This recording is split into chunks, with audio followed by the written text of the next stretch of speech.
So when you're ready to glaze, take the lid off. You want to grab the ladle, stir this up.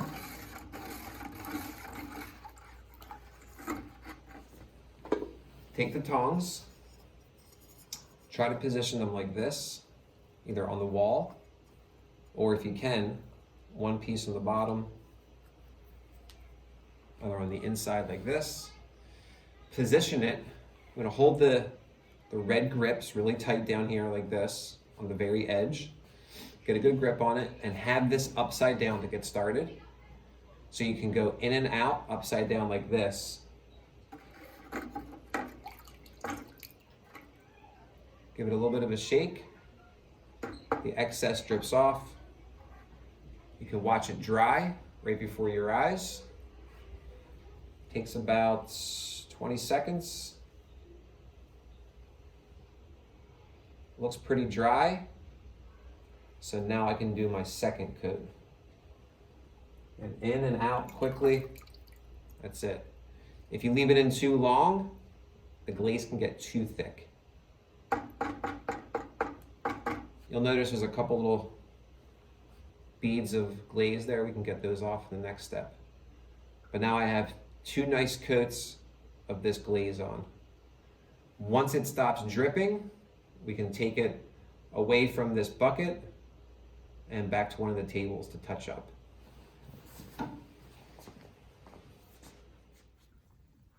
If one of the glazes starts to get low, like wintergreen is, you can still dip it, but we have to tilt. So after I'm finished stirring the glaze up, to make this easier, I'm gonna take this ladle,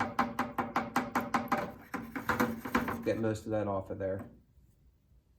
Put the ladle carefully on this lid so it doesn't get all over the floor. Then I'm gonna grab this piece, and to do it, if you need help, I can help you do this. We're just gonna tilt it a little tiny bit. Be careful with it.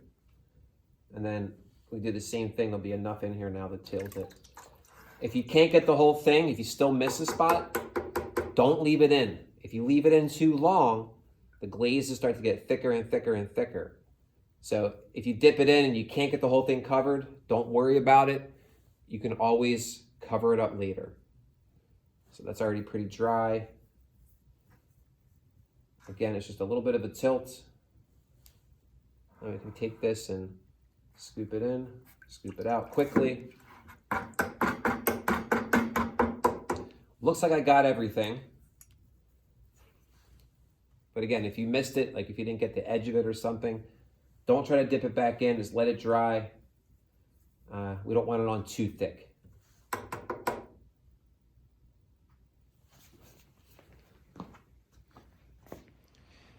So before you put it down, take a damp sponge, all these little beads of glaze, brush those off as best as you can. Looks pretty clean.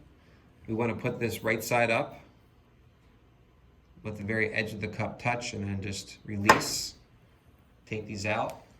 Put these tongs back over at the bucket.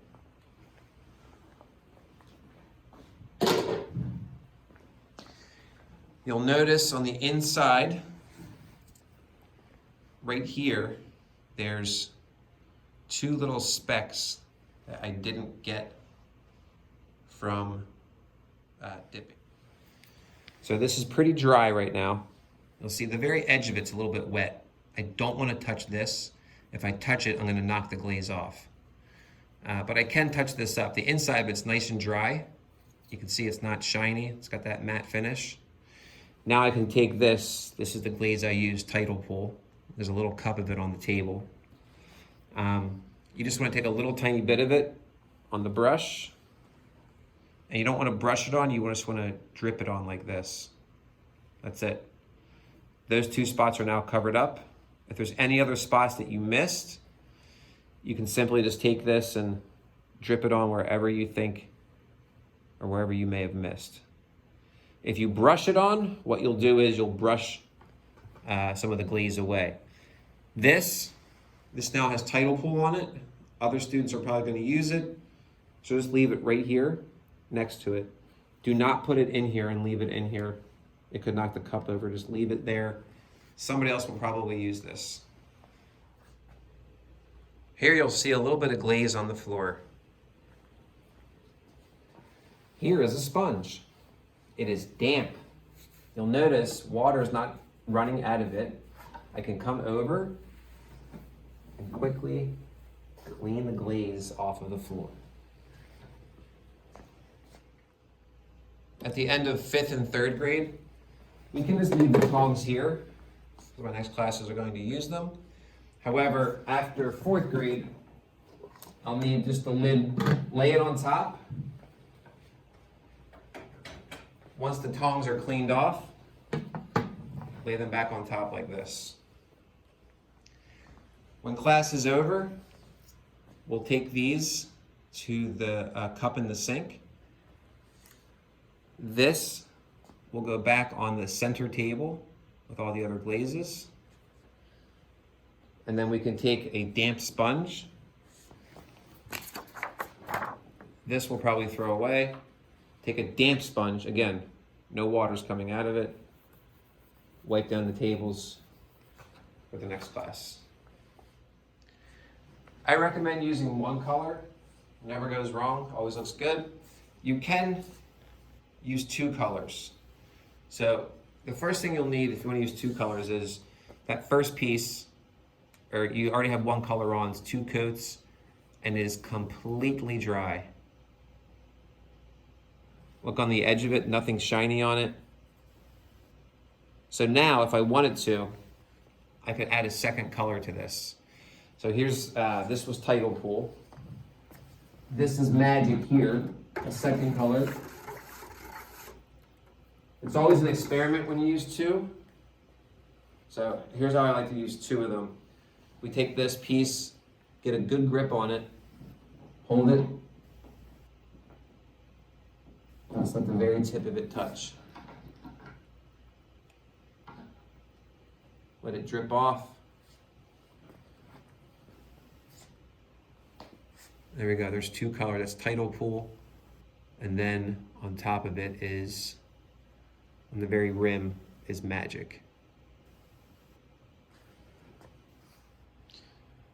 When you're finished working on it and it's dry enough to touch, even if this is still wet, pick it up like this from the bottom so we can carry it over to a cart.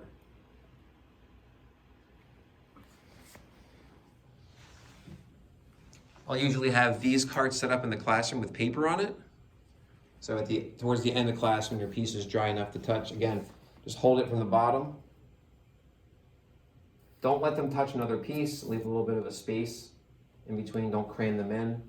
Leave it here to dry further. Here's an easy way to clean brushes. Put them all in a cup upside down. Fill with water.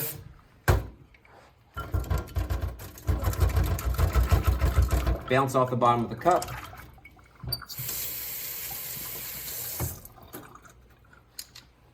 Then take them back over here. Brush side facing up. The tongs, at the end of 4th grade classes, I'll need these to be cleaned off too.